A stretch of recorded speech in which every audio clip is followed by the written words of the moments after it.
Thank you, Director Don Fried. It's always a pleasure coming here, and we have, you very rightly pointed out, we have such an extensive collaboration, now almost a decade long. And this Academy of Cultural Diplomacy now is doing a great work in Berlin, because this is a very specialized area where you don't really find a lot of universities working. So you're doing a great job here. The topic, as we all see, in fact, it's very interesting that just, I think, yesterday or day before yesterday, with the same title, I had an article published in the Diplomat magazine as well. In the world of tourism, there's this, always these sort of, this yearning to find new, pristine places. Because not everybody wants to do the usual, the Paris, London, and New York thing, or sort of, certain islands.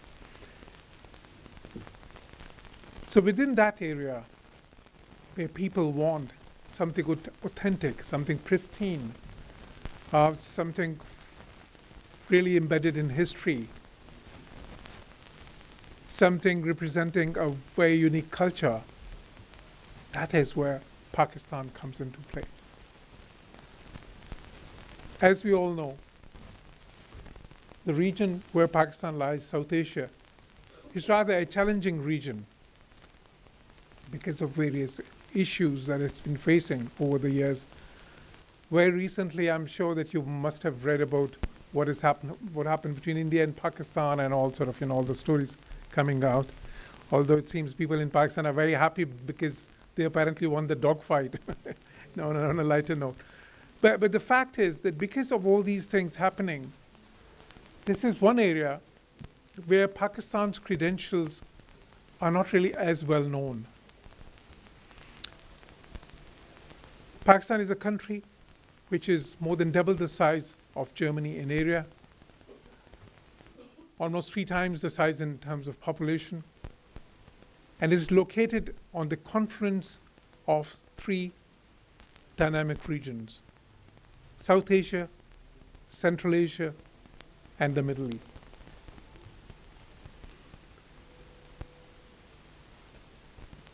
Pakistan represents a civilization which is more than 7,000 or 8,000 years old. In fact, it's one of the 3 oldest civilizations in the world, the Indus Valley civilization. I'm sure you must have heard about those great sites which manifest this amazing civilization, Harappa and Mohenjo-daro.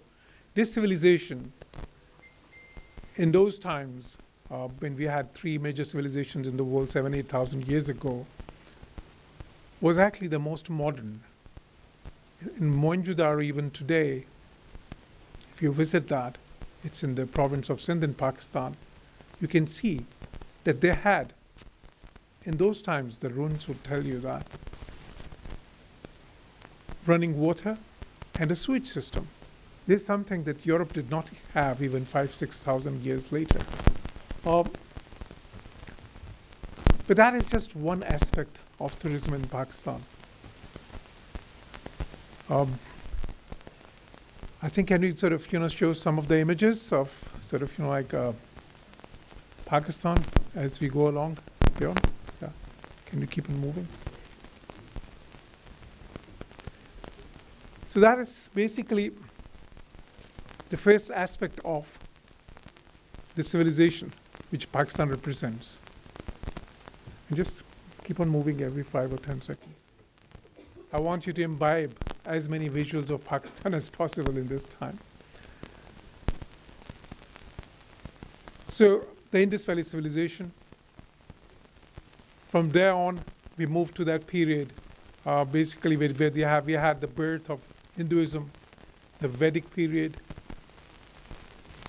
From there on, a couple of thousand years later, we move to the Buddhist period. And Buddhism was literally born in what is today Pakistan. As we move forward in history, we come to the period of advent of Islam in South Asia.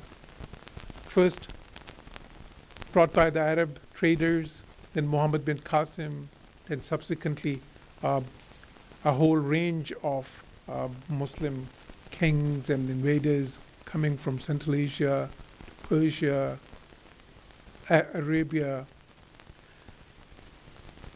And they had such an influence on the history of the whole subcontinent, of course, but particularly this region, which is today Pakistan. And then we had the great sultans of Delhi, the Sultanate period. From there on, we moved to even a more wondrous period, which is known in history as the Mughal period. The great kings like Akbar the Great, Jahangir, Shah Jahan, Aurangzeb. And those were the kings which built those marvelous edifices such as Taj Mahal, the Delhi Fort, in Lahore, the Badshahi Mosque, the Shalimar Gardens, the Lahore Fort. From there on, we move to the British period, the colonial period. And we have such marvelous buildings of that period as well in cities like Lahore, Karachi, Faisalabad. And of course, then the independence of, which happened in 1947, and from there on, the modern day Pakistan. Now, in this milieu of history that I've mentioned, there were different cultural influences. And those are very beautifully represented by the 4 provinces of Pakistan. We have the province of Punjab. Punjab means the land of 5 rivers. And there we have the capital is that very old city of Lahore with its beautiful historical buildings. That is my hometown as well. We have then Sindh. That is where Islam landed for the first time.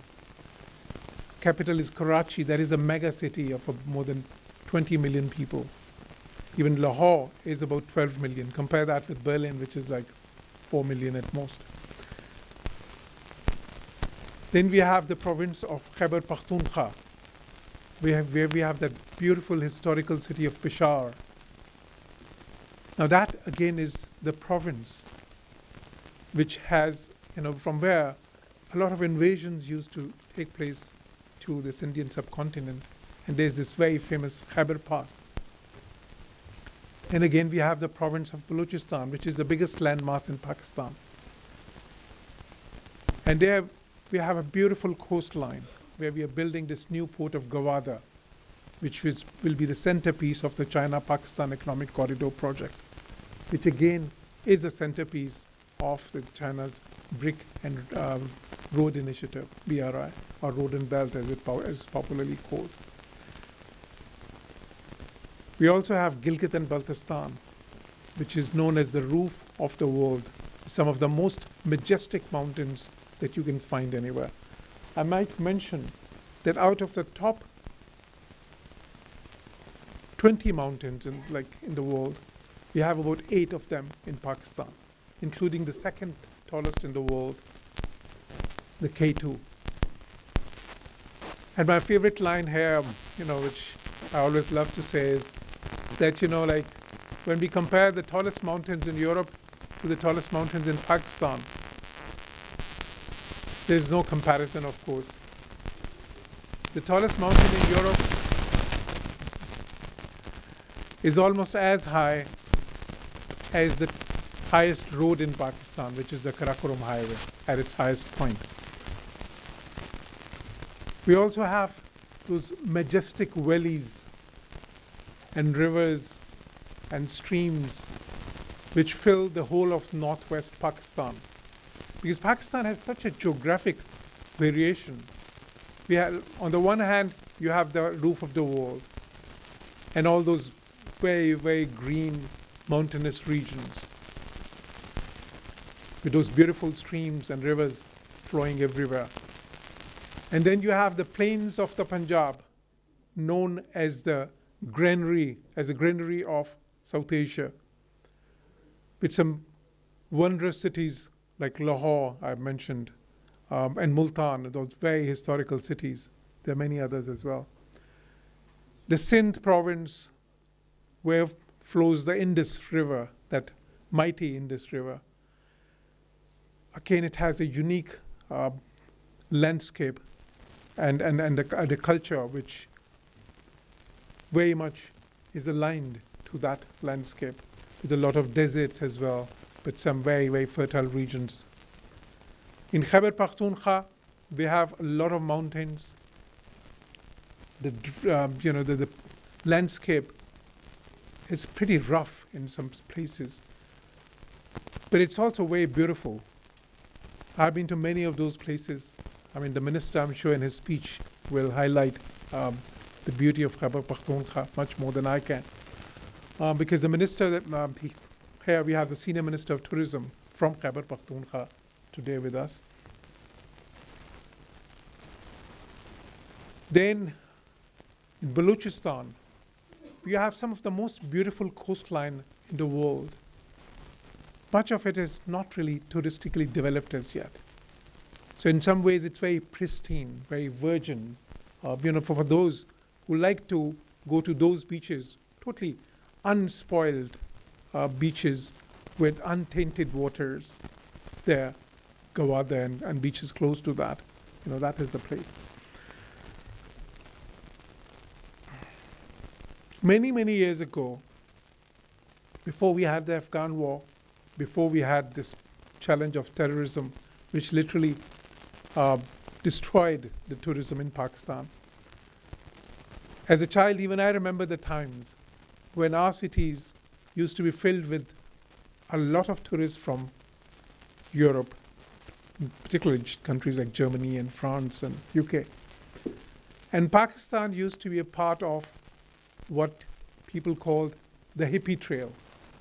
All those young people with long hair and sort of, very kind of, like carefree, nonchalant lifestyle would come all the way, many through sort of, Turkey, Iran, Afghanistan, and then to Pakistan. And particularly in Khyber Pakhtunkhwa, where Landi Kotal and all those cities used to be their favorite haunts.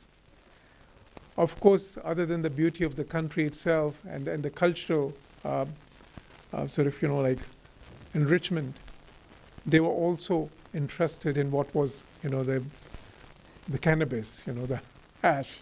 That was part of the reason as well. And as you know, in many, many countries today, it has been legalized. We haven't legalized it in Pakistan yet. And now there are many, many sort of, like better reasons to come to Pakistan. But it's all part of history. See some of these beautiful mountains that you see here. I mean, I've seen some of these sort of, personally, I've been to all these regions of Pakistan. And I can tell you, they are just spellbinding. Because if you go to Switzerland, for instance, it's beautiful. We are talking about mountains which are like 3, 4, 5, 6, and maybe 4, 5,000 meters at best high. In Pakistan, it goes from 5, 6, 7, 8, So that is a totally different ballgame. Just look at the beauty of it. Besides that, like in any other country where people go for tourism, people want to find hospitality. You want to see people who are friendly to you, people who welcome tourists, people who are, who are interested in becoming a part of your stay there. So in Pakistan, in many, many surveys that have taken place, it has been brought out that the people of Pakistan are extremely hospitable and friendly. There always is, I know that, when somebody is going in that region, security is always sort of, something which comes to mind. And that is because Pakistan faced this scourge of terrorism, not because of our own doing, because of the fact that we happen to be situated next to Afghanistan, which has been a theater of civil wars and sort of, turf war. It's been a turf war between superpowers for many, many years. And the spillover effect, of course, has sort of, has affected Pakistan. But the good news is that in the last many years, particularly in the last 3-4 years, the fight against terrorism is almost won. In Pakistan now, now you don't really hear of sort of, those big terrorist incidents. And particularly when it comes to tourism, we haven't had, touch wood, any incident involving tourists in the last many years. So in that way, Pakistan is very safe. For instance, in Gilgit-Baltistan, the governor of Gilgit-Baltistan was here last year, and in fact, he spoke at this very platform. He told me that last year they had a record number of tourists, so many that there was not even a single room available in any hotel in the entire Gilgit-Baltistan. And Gilgit-Baltistan is as big as the biggest lander in the whole, in Germany. At one point, he said there were 70,000 cars on the roads in Gilgit-Baltistan. This is, like we're talking about, these very, very high altitude places where the roads are not, they're not really motorways, but very nice roads. And there was literally no place to move. So suddenly there has been so much tourism, started in that region. And why is that? Because people have started realizing that there is this just amazing landscape that they probably would see nowhere in the world.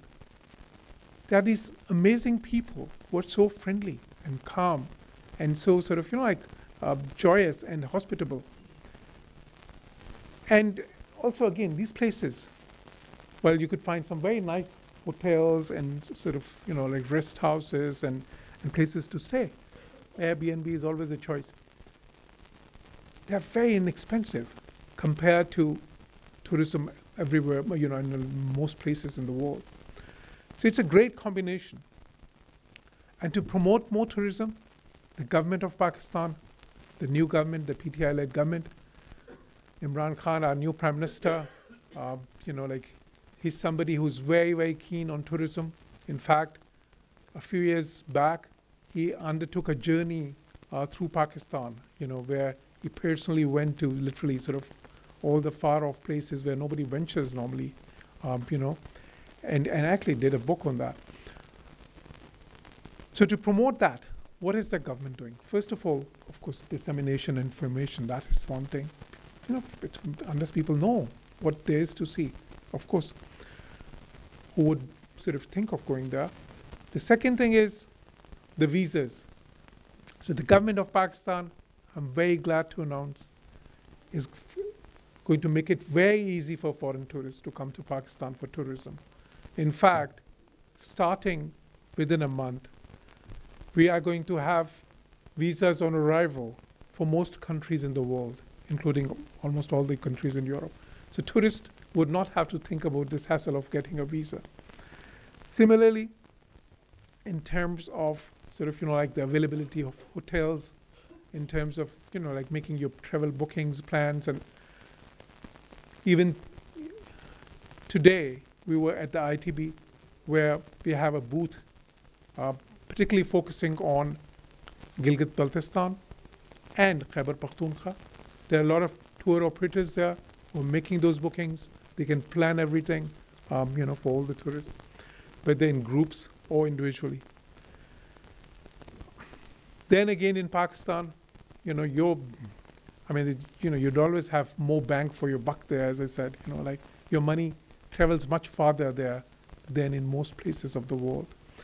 So I would strongly, urge all of you to look at Pakistan as a tourism destination, as a place, as a fascinating place where you'd see unique cultures, you'd see an amazing slice of history, some of the oldest civilizations, wonderful people, some of the most unique landscape in the world, and some of the most pristine beaches in the world. I would finish at that.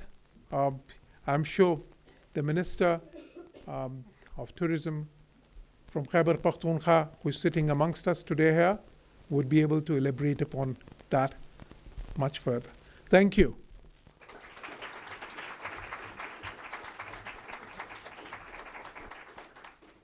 Your Excellency, before you leave the podium, we always like to give the audience a chance to ask questions or make comments. If it Pakistan, I think he'd be open to discussing. Actually, that's a part I love. Q&A. Okay. I told them earlier, they're half of the responsibility for this conference. So if they Sure. don't ask good questions, it's their fault. So Yeah. any questions or comments you'd like to have, the ambassador is super knowledgeable and also super friendly. So I'm sure he'd be happy to receive any comments or questions. Yeah, please go ahead. Please, yes, yeah. okay. Come up here. Yes. If you could stand, please, and Yeah. briefly introduce yourself. Question. Do you have any special program for Peshawar programs? Mhm. Yeah. So, any special programs? Well, it was at the base for the kind of Oh, you see, you said that terrorism is over in Pakistan now. mhm, So do you have any special program mhm. to develop this region? Yeah. Actually. Peshawar is the capital of Khyber Pakhtunkhwa. It is an amazing city, a very historical city. And there's so much to see there. And also, one thing which I probably didn't mention, and this gives me a chance to mention that as well. The cuisine in Pakistan is again a big attraction.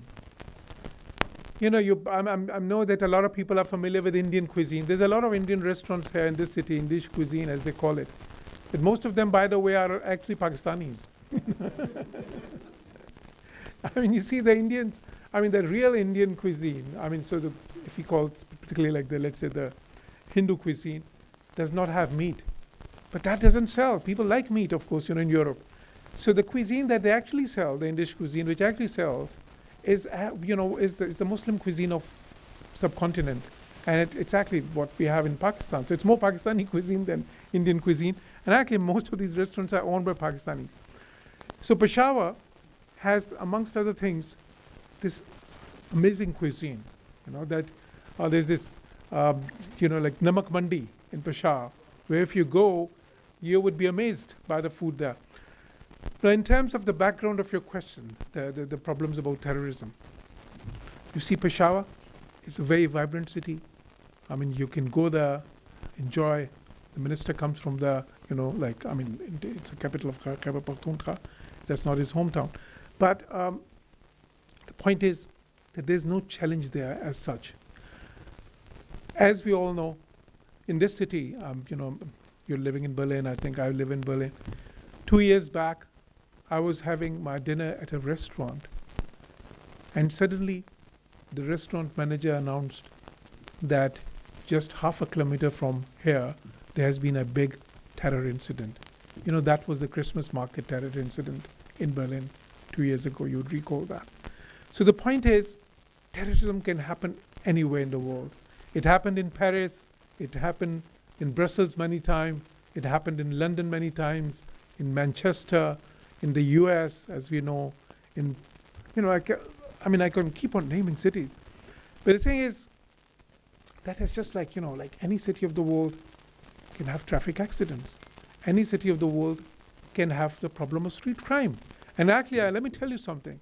In terms of street crimes, Pakistani cities are much safer than cities in Europe and in America sometimes. I think I do recall this pretty often. When I was studying in America, and I have wonderful memories of studying there, it's a great country. But when I was living in Philadelphia in the 80s, it was so dangerous that if I have to compare it with Lahore is a cakewalk, or Karachi is a cakewalk compared to, because Philadelphia of the 80s, you could venture out at night at your own risk and cost, in the downtown of the city. And same was the case with Washington and New York and London and perhaps many other cities. So the thing is that you see, there's no place in the world which would be sterile. It has to be a bubble then, basically to be so safe. But that is one of the things about tourism. When you go to a place, you read about the place a bit. For example, Brazil is such an amazing country. I've lived there for 4 years. But we all know that Rio, which in my view is probably the most beautiful city in the world, it's also a very dangerous city in the world. Sao Paulo is so dangerous, in certain places that people don't even stop their cars at red light. You know why? Because if they stop their car, sometimes people just come with a gun and, place it on the windshield. I've seen that happening there. So the thing is that, yes, we've had problems of terrorism in the past, but, the good thing is that we have come out of that phase. We are now as safe as any country in the world in terms of tourism. And like I said, for the last many years, there has been no incident of terrorism involving tourists. So that, on the other hand, for example, if you go to India, it's generally considered to be a safe country, but we all know that Delhi has been termed as the rape capital of the world. There's so many incidents involving foreign tourists in particular. So the point is, but that doesn't mean that Delhi is not a city where you shouldn't. It's a city where you shouldn't go. You should still go. It's got an amazing history. You just have to be a little more careful, and that you have to be in a lot of places in the world. You have to keep yourself safe by just practicing some, basic, just taking some basic precautions. Yes, please.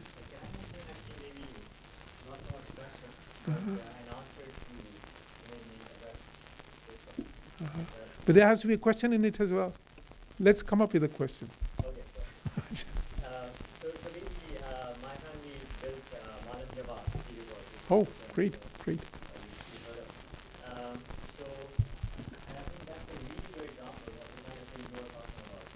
So, there was Malam Jawar is basically in the Quad Valley, which was basically taken over for a period of time. Pakistan had this back patch where, the Taliban took over this area. And it became the de facto headquarters. Yeah, exactly. So Malam Jawar is where, it became the Taliban kind of took over this part of Pakistan. And they used this and there was actually a beautiful ski resort built by the Austrian government for the government of Pakistan. And the Taliban took this over and made it their headquarters. This case eventually, the army came in and they broke them out. But in that process, that whole place, the hotel, everything got destroyed. So this was, a really rough patch, a really difficult time. But, after some time, once security and peace was restored in this area, the government came up with a really nice idea to revive this project. And our family came in and we got the project from the government to build, operate, and transfer that. And now if you look at the place, and you can see, there are lots of relics. So when we went in, it looked like a war zone. There was like really shells that we still found while everything. But anyway, now we have this slogan in the country that a lot of people are from terrorism to tourism. Yeah, that's a good one. Very good. I think let me expound on that. That's a very good point. And, we salute people like you, who have really contributed to restoring Swat to its past glory. You see, that is such a good example because it is not only Pakistan. I was ambassador to Bosnia. I've seen that in Bosnia. Bosnia was a place totally destroyed in war. But after the war, when they've restored, like cities like Mostar with that beautiful bridge and Sarajevo and now it's like a jewel in that region now. Sri Lanka, look at Sri Lanka. In Sri Lanka, tourism was totally destroyed during the civil war. There was a point when the terrorists were so strong that they actually came and destroyed all the main airport with all the aircraft, many of the aircraft in it at least. But now, Sri Lanka is back, and it's all and all its like a former glory. Similarly, in Pakistan, places like Swat at one time was occupied by the Taliban. But not only, they have been eliminated. It has been restored, and now there's so much tourism again happening there. And that happens in a lot of places in the world. Of course, this Berlin, for instance, it was destroyed 90% during the Second World War. We all know, but look, it has been now it has come up with such a great city, back in its like that glorious architecture and that amazing culture and it has such a unique. Now it's Berlin. It's supposed to be the city which never sleeps. You know, so this happens everywhere in the world. In Pakistan, and in fact, you know, we sometimes laugh about it. That in Pakistan, we should also start a niche of some, you know, a new sort of tourism, and that could be sort of, you know, like like just reminding ourselves what it used to be in the times of, for example, in some certain areas when the Taliban were there or something, you know, because even that could be, like in America, people sometimes have this cowboy tourism or something, you know, like relics of a certain era. So basically, yes, we've had all those challenges, but in the last few years, most of those challenges have been eliminated. Pakistan is now again becoming a very hot attraction for tourists the world over. And the good thing is that it's still inexpensive to go there.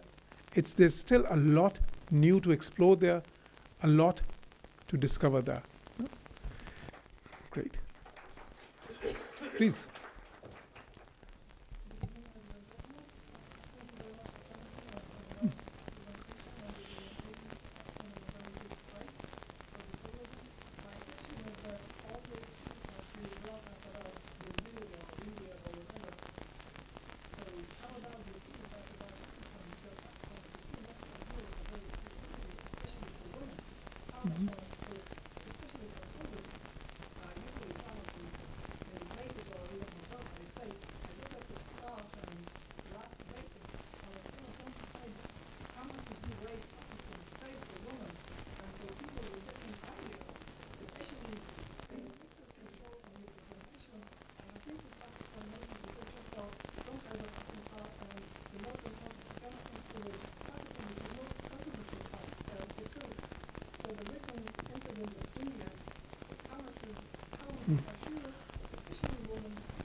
Okay, good.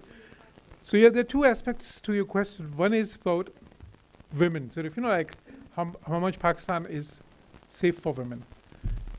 It's as safe for women as, you know, in the big cities as Berlin is, you know. In Pakistan, okay, you know, because every country has its own culture naturally, you know, like in Pakistan you see women dressed, you know, like in a slightly more conservative way than probably you'd find in many Western countries. But that doesn't mean that you won't find in Pakistan women wearing jeans or sort of, you know, like, I see that very often, like, you know, the T-shirts and everything. The point is that, in fact, in Pakistan, there's a lot of respect is given to women. There's a lot of premium on modesty as well. And, you know, remember what I said earlier, for instance, which are the countries which are not safe for women? The countries where you have a lot of incidents of foreign women getting raped or getting sort of assaulted or something. You will never find Pakistan in the news in that regard. You always find countries like India or some other countries, you know. In Pakistan, those type of incidents normally don't happen. And the reason is, it's a conservative country, yes, but at the same time, people really put a lot of effort and put a lot of premium on keeping women safe, you know. The second part of your question is about, you know, like, okay, you know, what we have shown here is about Gilgit-Baltistan and you know, northern Pakistan, Khyber Pakhtunkhwa.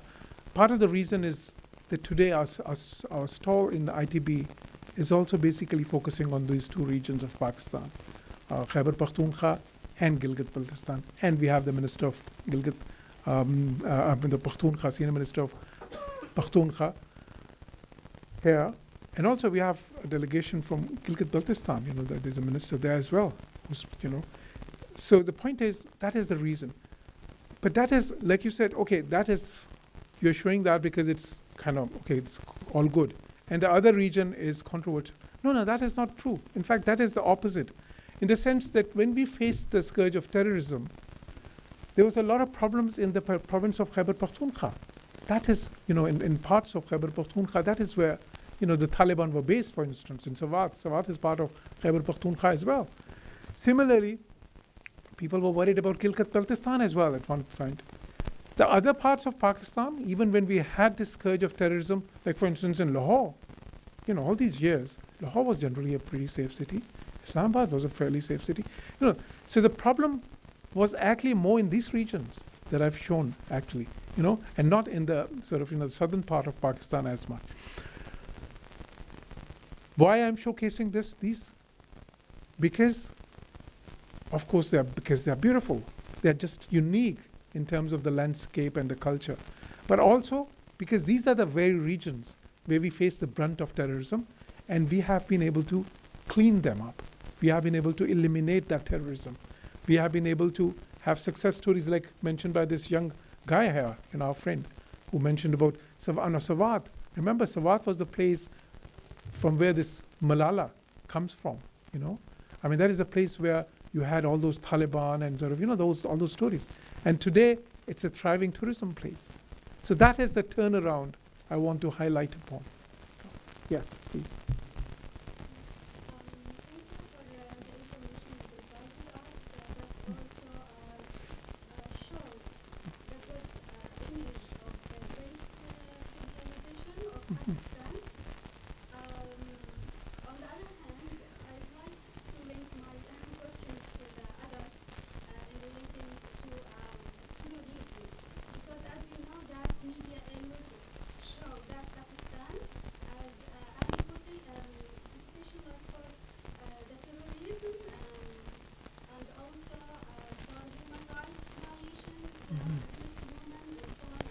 Mm-hmm.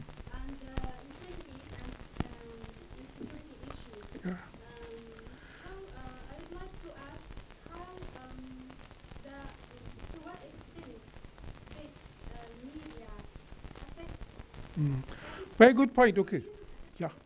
Yeah. To what extent affect Pakistan tourism sector, and also I'd like to ask you. You said that since or in the last years, Pakistan is improving in such security and safety and those issues. So if it's being improved, is there any statistics or figures that show that there is increase in the development or tourism? Yeah, definitely. Okay, I'll take you the last part first. Yes, definitely. It's very, very clear in the figures that we have that it's improving. Like tourism in Pakistan in the last few years have jumped many-fold. Like I'm talking about doubled and doubled like that. So that is the answer to that. Now let's go back to your earlier questions. I've already mentioned the problems that we'd had.